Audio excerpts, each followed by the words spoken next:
Hello and welcome to another in our Quality Assurance in Higher Education in Africa series by the Global University Network for Innovation, GUNi-Africa.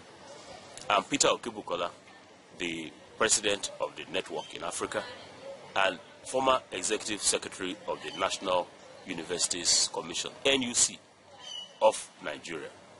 This episode is about the Vice-Chancellor, the academic and administrative leader of a university. In the British-style tradition, he is the number one in terms of executive administration of a university.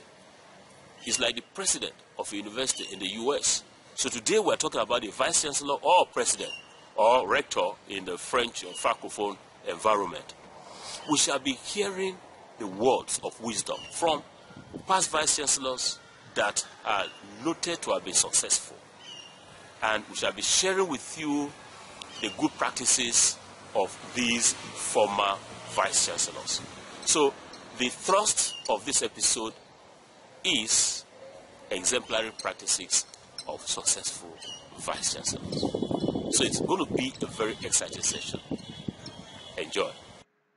So where else should we start our search of good practices of successful Vice-Chancellors, other than to go to the headquarters of the Association of African Universities in Accra and to get the views of one of Africa's very successful Vice-Chancellors, who is currently Secretary General of AAU, Professor Etienne Ehile. So what lessons can we learn from no other than Professor Etienne Ehile, the Secretary General of the Association of African Universities? In a reply to my email of the 23rd of March, Professor Ehile attributed his success story to a number of variables. One is communication. The other is transparency and accountability. And the third is promoting the visibility of his institution. In other words, any Vice-Chancellor who wants to model Professor Ehile in terms of success, want to be a successful Vice-Chancellor, these are key attributes. Professor Ehile went on further to say that he maintained an open-door policy for all the stakeholders within the university community and outside of it. Now, this translated into academic discussions and administrative engagements that finally paid off. He also provided incentives for research. These incentives served as extrinsic motivation for his staff to undertake more scientific and quality research. So what then happened? By the time he assumed office as president of the Nangwa Abrogwa University of Cote d'Ivoire in September of 2001, he had just 4 full and associate professors. But 8 years down the road, when he was leaving office, he had 50 full and associate professors on account of these incentives and on account of these other exemplary practices. So if we want to model Professor Etienne, who is Secretary General of AAU, in terms of successful practice as a Vice-Chancellor, these are some of the variables that are worth considering. Yes, so our next stop takes us to the beautiful island of Mauritius. And of course, we are being welcomed with a nice broad smile by Professor Ghulam Mohammed Bai, GOSK. GOSK is Grand Officer of the Order of the Star and Key of the Indian Ocean, the second highest national honor in the beautiful land of Mauritius. Professor Ghulam Mohammed Bai was for 10 years Vice-Chancellor of University of Mauritius. Yes, 10 years, highly successful, 10 years, 1995 to 2005. He was Secretary General, Association of African Universities, Honorary President, International Association of Universities, and he won the 2014 prestigious GUNi-Africa African Distinguished Service to Quality Assurance in Higher Education in Africa. In a response to an email I sent to him about what made him to succeed so well, what are the exemplary practices, he replied that he listed 10 quickly as they came to his mind. So what are these 10 points that made Professor Ghulam Mohammed Bai such a successful Vice-Chancellor, and that others, can model, adapt, or adopt? Well, he said that the first thing is that the Vice-Chancellor should get fully acquainted with the Act, statutes, and all the regulations governing the university. So if you are going to be successful, you must be aware of the framework, the legal framework establishing your university. And so when you're woken up in the middle of the night or in the morning, you should be able to say, oh, provision 10 in the Act states like this. But beyond just knowing it theoretically, the Vice-Chancellor must strictly abide by all the provisions at all times. Number 2, Professor Ghulam Mohammed Bai entreats that a Vice-Chancellor should work in close collaboration with the Chairman of Council, and that the Vice-Chancellor should recognize that Council is his employer or her employer and needs to show respect and understanding towards Council members.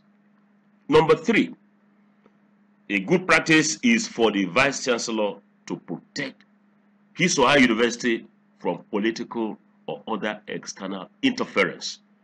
And if you know the rules, the act setting you up, you are protected. But you also need the support of the council chairman to shield you from these external interference. So we're moving.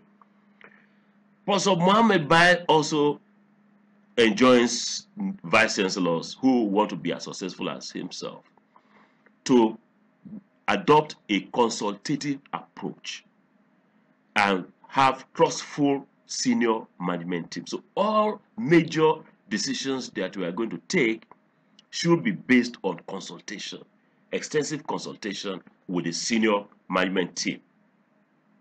And to make this happen, you could set up weekly meetings with the senior management staff. Number 5, the students are why we are in the university. So the VC will need to build their confidence and trust and be attentive to their grievances. And he's proposing here, I'm sure this worked for him in the University of Mauritius, that students should participate formally as members of council and as senate. I'm sure vice-chancellors from Nigeria will find this to be a little bit aberrant, because by the law setting, most of the universities, all the universities of students are not members of council or senate. But they are, as you put it here, informally included or included in informal special committees. Then number 6, the VC must be hardworking. He must show dedication and commitment to his or her work. Number 7, integrity. He should not compromise on integrity. And he should be ruthless. That's the word he used. Ruthless in dealing with people who exhibit corruption and malpractices that will bring down the name of the university into disrepute. Number 8, should establish good communication network within the university. You see, when there are gaps in information, people will now fill the gaps with rumor, with gossip, and all of that. So try to convey what is happening within the university to members of the community inside, to those who are outside, through, for instance, a monthly newsletter. That will go a long way. And talk about this open door policy. Professor Mohammed Bai is urging that we establish, I like what is the way it can, a balance between being open and accessible at all times and converting your office into a complaints department, because many people just want to come and complain to you, and you end up doing nothing from 8 a.m. to 6 p.m. Your office will just be a traffic of people coming in to complain. And number 9, you should ignore gossips and rumors, and should always be governed by facts. He's also saying that we should discard anonymous letters that do not have the face of the writer, the signature of the writer, the name of the writer, and discard them. And the 10th one is that Mr. Vice-Chancellor or Madam Vice-Chancellor, you are the ambassador of your university, of your country.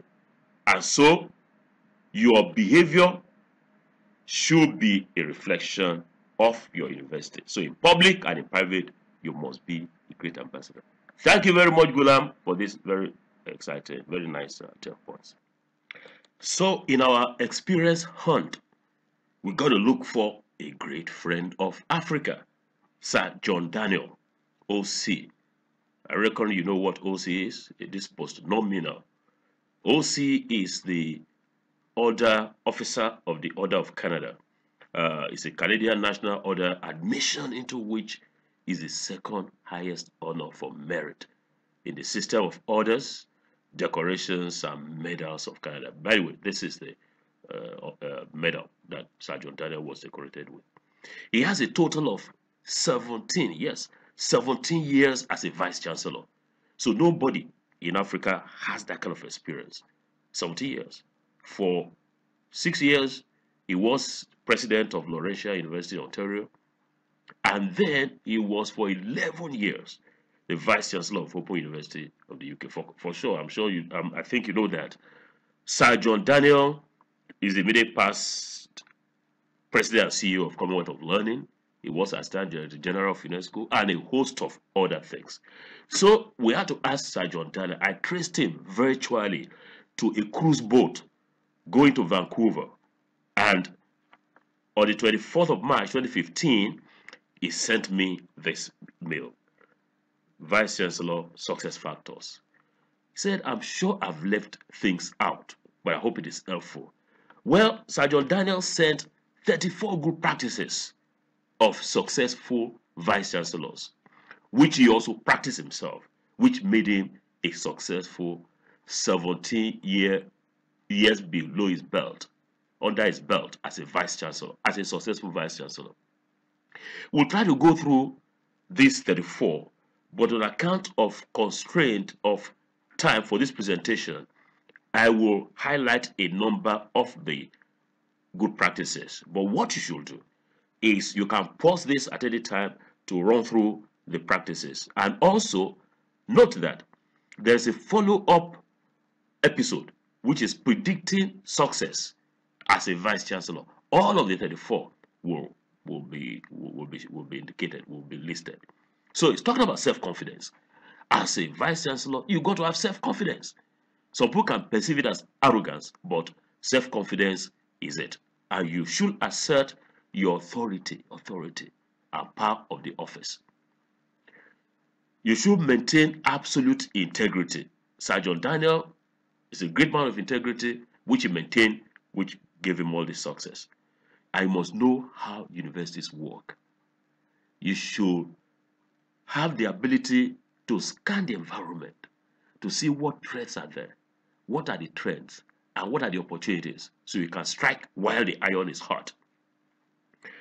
There should be strong identification of the mission of a university, and you're prepared to implement it creatively and maybe differently. You should ensure that a mission-related technology strategy is implemented.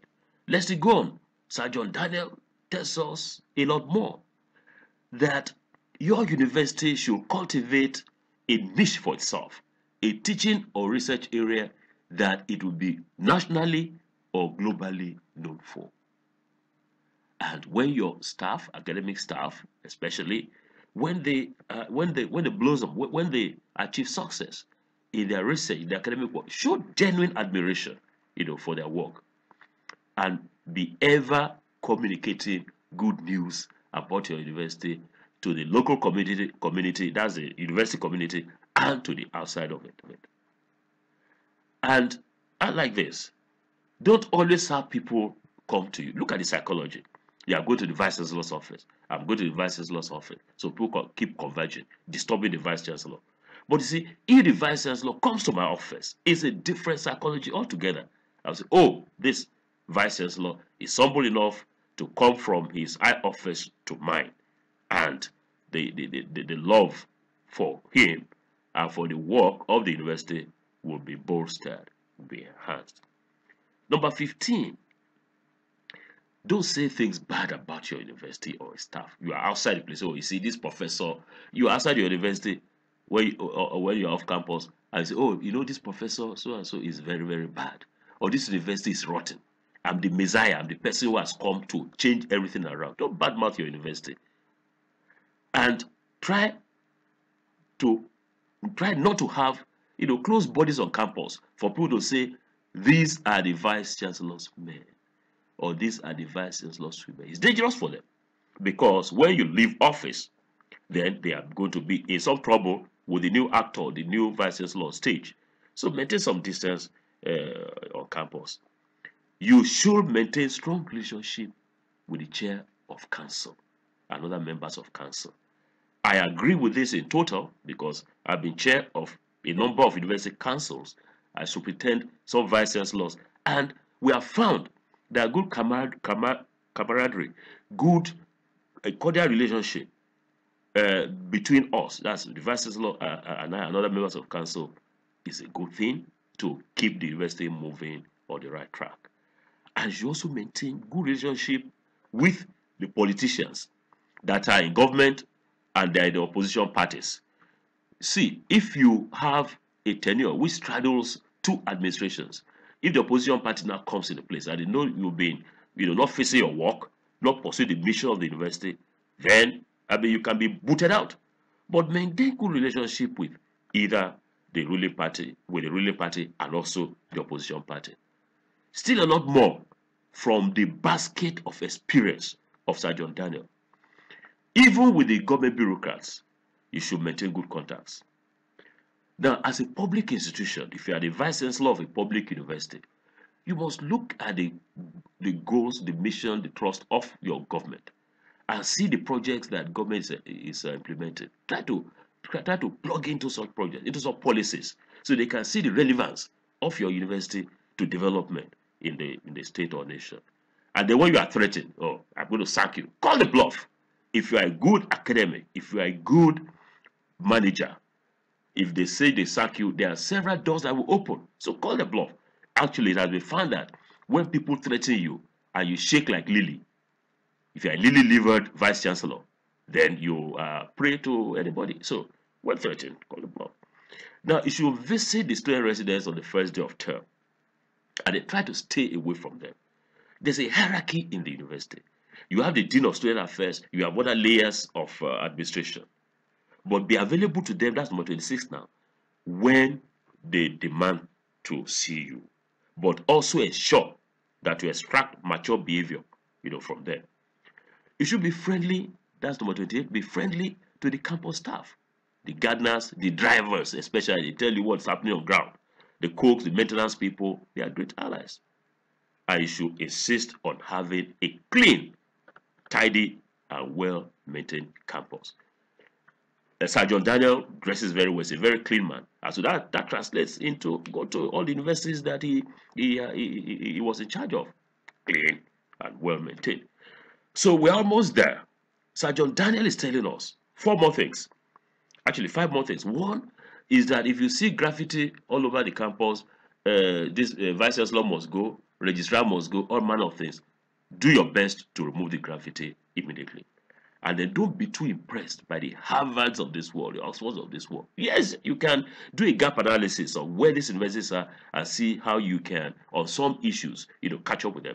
But don't be overly, don't bend over backwards that you are. Just do your best, follow your mission, and be known for 1 or 2 things nationally and globally. The last point that Sir John Daniel made is exciting for me. He said, have fun. Have fun. As a vice-chancellor, don't let us see you always in your office, always in your office, and always in your office. Have some fun. And his last line, if you don't enjoy being vice-chancellor, you are in the wrong job. Thank you so very much, Sir John Daniel. Our journey in search of good practices of successful vice-chancellors now takes us to Nigeria, with the highest number of universities in Africa.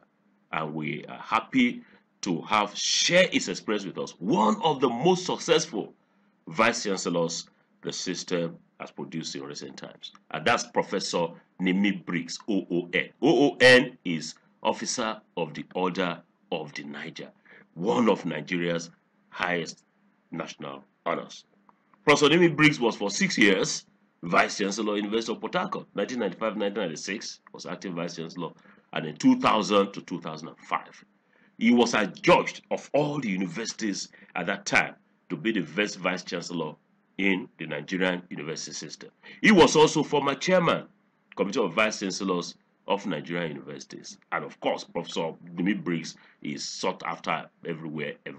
He's chairman of several boards, academic, medical, political, industrial. So, Professor Nimi Briggs shared with us what he considered to be 12 critical success factors that played out during his tenure as Vice-Chancellor. And we'd like to share this quickly with you. Say you should be yourself. Be yourself. Don't turn to another person. Don't turn to a tyrant. Don't turn to another individual that will be a shadow of yourself. And you should be humble. Be humble and prayerful. Be prayerful. You should keep noting that others have been there as Vice-Chancellor before you, and others will come after you. Do not think that your 5 years or 10 years or whenever tenure you have to spend as Vice-Chancellor will last forever. But take the work seriously, and you'll be determined to create a legacy that people will forever remember you by. You should thoroughly study and understand the law that establishes the university. And in particular, you make a note of the aspects of the law that concern the visitor, the council and its chairman, and the Vice-Chancellor, registrar, and other principal officers. And you should maintain very good relationship with these officers. Number 3, you should have a clear understanding of what you want to achieve within your tenure. And if none exists, you create a strategic plan that will enable you to navigate your path to achieving those goals. And do not allow problems to distract you, for your path of, for the path to reach your goals. Never attend any meeting without preparing for it. So you should read the minutes and make notes on how you will handle the proceedings. So there's a Senate meeting, there's a meeting of council, there's a meeting of committee of council, committee of Senate. You should read the minutes and be prepared. You don't go to such meetings unprepared. Be an avid reader. You read comprehensively. Every document addressed to the Vice-Chancellor, read them. And try to respond within 48 hours. The turnaround of mails to your office should be maximum 48 hours. And you should acknowledge receipt of correspondence to your office after dealing with the matter. Number 6, you try to hold weekly management meetings. And you should discuss the financial projections at these meetings. You should also hold weekly meetings with your academic heads, the provosts and deans, and keep them abreast of happenings, to keep abreast of the happenings in the faculties and departments. Also, meet with the Students' Union representatives at least once a month so as to appreciate and understand their grievances. And you make their welfare a priority. Number 9, you should be honest, transparent. You should be fair to all and firm in all that you do. And you should try to do the right thing, no matter how difficult it is. You are asked to provide admission for somebody or a candidate who is not qualified. Don't do it. It's going to be difficult because it's coming from the president of your country, of your minister. Don't do it. Be amiable and open to your staff. Joyful period, share with them. Period that's not so joyful, share with them and make their welfare your priority. And know how to delegate. You can't do it all.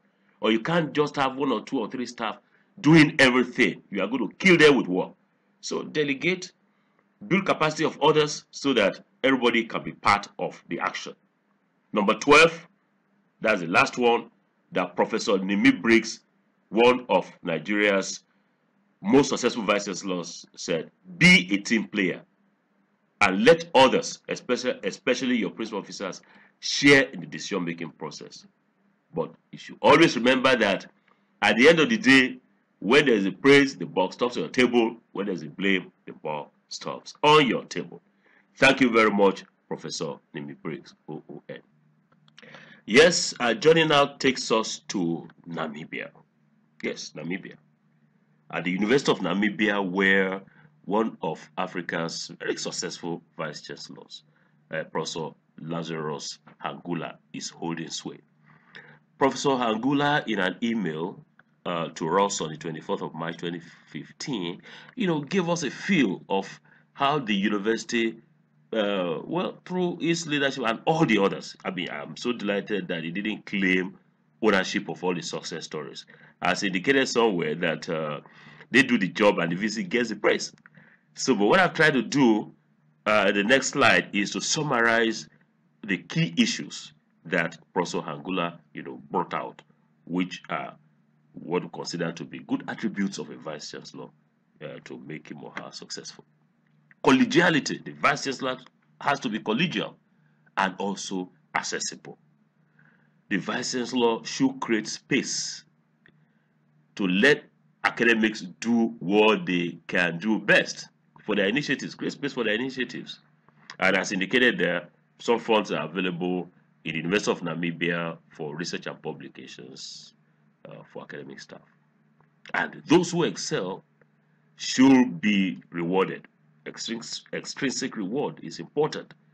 So in the university, the university awards Best Academic of the Year, and a lot of goodies go with that award.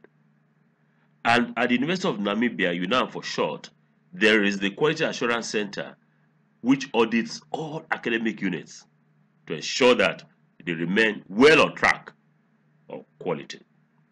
And the last point we extracted from his proposal on good attributes is that UNAM encourages partnerships and collaboration with other institutions so that they can learn from good practices elsewhere. We want to thank Professor Lazarus Hangula for sharing these attributes with us. I want to congratulate you on the good work you are doing in the University of Namibia. Yes, our search continues for successful vice-chancellors in the African higher education system. And it's taken us to Professor Okebukola, OFR. OFR is the Officer of the Order of the Federal Republic. That is one of the highest honors in the land in Nigeria. He was Vice-Chancellor, University of Lagos for 7 years. And he was clearly the best Vice-Chancellor as assessed by National Universities Commission in 2003. And is the immediate past president of the Nigerian Academy of Science. Professor Okebukola shared his thoughts with us through an email on the 24th of March, and he said he was successful because of some of these attributes that he offered to share with us. Openness to fresh ideas. The Vice-Chancellor doesn't know it all. So he or she should be open to fresh ideas. If they are superior to his, then he bows and he moves on with the fresh, better ideas. And he should be ready to take criticisms from all manner of stakeholders. But you also have foresight to think ahead, to think faster, albeit marginal than the stakeholders. He must work hard, very hard, and his publications should be clearly outstanding. He should show, as he labeled it, superior scholarship.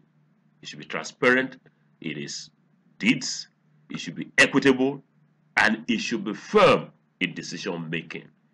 Last but not the least, among the attributes that Professor Okebukola shared with us is ability to use subordinates effectively to achieve set objectives. Thank you, Professor Okebukola, OFR. We will now move on. So far, it has been a narrative of successful male vice-chancellors. But who says that Africa hasn't got very successful female vice-chancellors?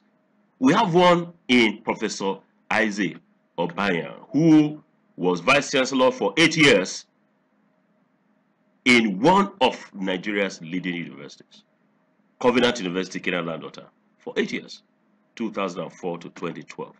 We asked her about the exemplary practices that made her to be successful, and she provided us with 27 key drivers. We will be galloping through a number of these drivers, so if you can stop it at any time. You can pause the video at any time and read through carefully the 27, but we'll just go through quite a few of this. She says a commitment to excellence and high standards is one of the key drivers. So as a vice-chancellor, if you want to be successful, you must make a commitment and pursue that commitment resolutely towards excellence and high standards. And you must have a very strong support from your proprietor. Your proprietor must give you unflinching support. And then number 3 is a compelling vision framework. Number 4 is a deep awareness of the need to lay a viable and enduring foundation. By the way, she was one of the early vice-chancellors of the university, and the foundation that God assisted her to lay, is quite enduring. So she's saying that you must keep being aware of the need to lay a viable and enduring foundation. And then you need to seek worthy mentors, mind the word, worthy mentors, and leverage on their wisdom and experience. Still more from Professor Isaac Obayan, one of the leading female vice-chancellors in Africa. She says the university should model universities that could serve as benchmarks for your operation. However, you should know the peculiarities, the local peculiarities of your university and peculiarities of Africa that we must serve and service. And then we must doggedly pursue the actualization of the mission, of the vision, and the core values of the university. And number 9, we must engage the staff in this vision and values through a wide range of activities, having faculty, Friday fellowship, staff orientation, and leadership advances. That is what they had in Covenant University while she was there. By the way, she is still back there, offering tremendous service. Then number 10, creating a strong linkage with institutions and organizations that can help to validate the mission and vision.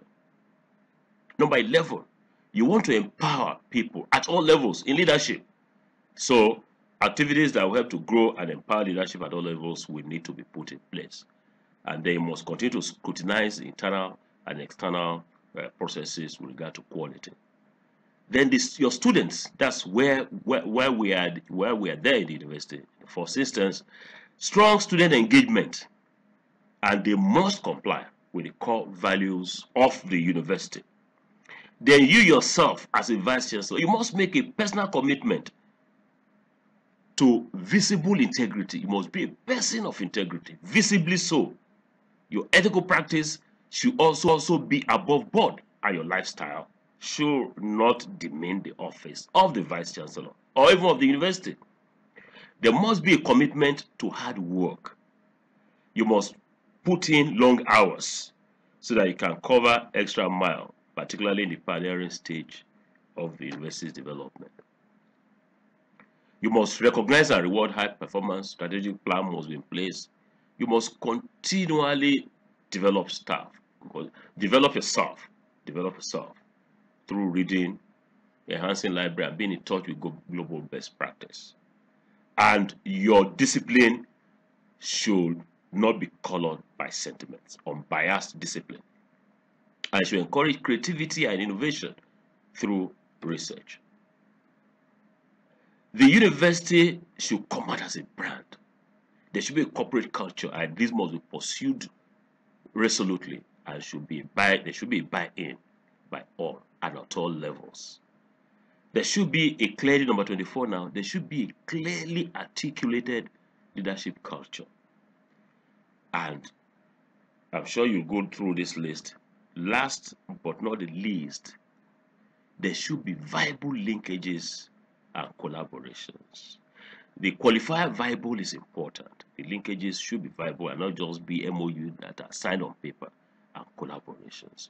Thank you so very much, Professor Isaac Obanya, one of Africa's leading female vice-chancellors, for these 27 key drivers. So, welcome back from our tour, our whistle-stop tour of successful vice-chancellors in Africa. Of course, we had to go to Vancouver to seek out the views of a friend of Africa, Sir John Daniel. So how can we summarize all of this?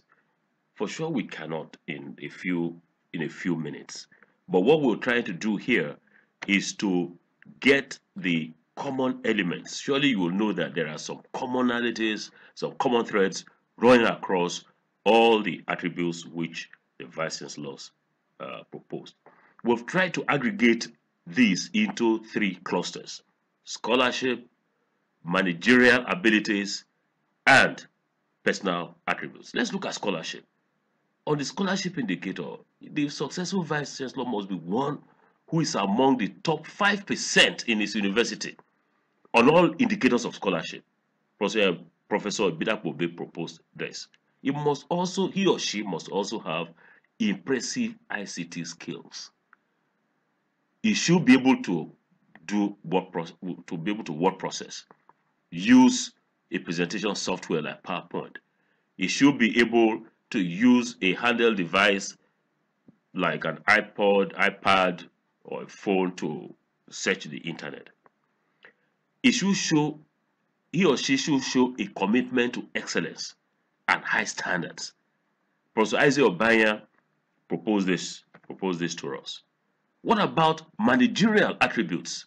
The common threads that we found that run across the attributes proposed by the different vice-chancellors include that the vice-chancellor who wants to be successful should be acquainted with the act, statutes, and regulations governing his university or her university, and then strictly abide by these rules at all times. Professor Ghulam and Professor Briggs proposed this.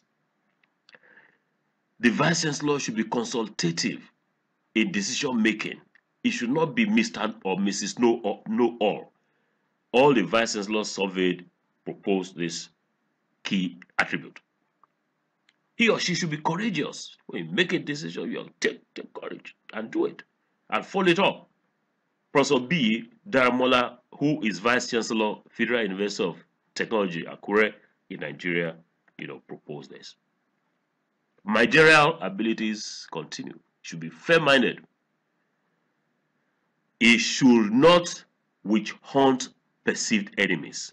Professor Briggs brought this up. By the way, as I go along, the pronoun his, I'm making it now generic to be his or her. He should be kind-hearted to students, but not kind-hearted to be able to compromise on discipline. Sir John Daniel emphasized this. Professor Ghulam Mohammed Bai also emphasized this. The Vice-Chancellor should be prudent in financial management and does not live a flamboyant lifestyle. In Africa, if you see you living a flamboyant lifestyle, they will say you have chopped or stolen the university money to now be riding a new car or an exotic car or build several houses, when you are in office. You must be transparent and accountable. Also, Ehile Etienne proposed this to us. What about his or her personal attributes? The Vice-Chancellor should lead by personal example. All successful Vice-Chancellors that we surveyed propose this attribute. Should be morally and ethically upright. Professor Isaac Obanya underscored this. Should have good courage. You're going to be ambassador. You are like the ambassador of your university. Should have good courage. Should be exemplary in dressing. Should have good spoken and written English or official language, maybe French. And the Vice-Chancellor should respond to emails and text messages. You may not respond immediately because you are in a meeting, but after that, respond to an email, respond to a text message. Should have good human relations and not given to fits of temper or anger. Should be collegial. Professor Lazarus and Ghulam proposes to us. So what's our last line? The last line, one of the last lines, by the way, is that this list is not exhaustive. There are several other attributes which some other vice-chancellors that may survey can bring up, but there are some commonalities which you can find running through the suggestions provided by those that we surveyed. Who is this successful vice-chancellor? This successful vice-chancellor is one. When you leave office, you can come back to the university to an applause to say, oh wow, this man or woman led this university to attain great heights in academic development, in physical development, in all manner, all areas of development. Decades to come, your name will keep ringing positively in the university. That's a measure of a successful vice-chancellor. And then the last line, and I'm taking this quote from Sir John. Have fun as a vice-chancellor, and if you don't enjoy being vice-chancellor, you are in the wrong job. That's the end of this episode. Until next time, it is bye.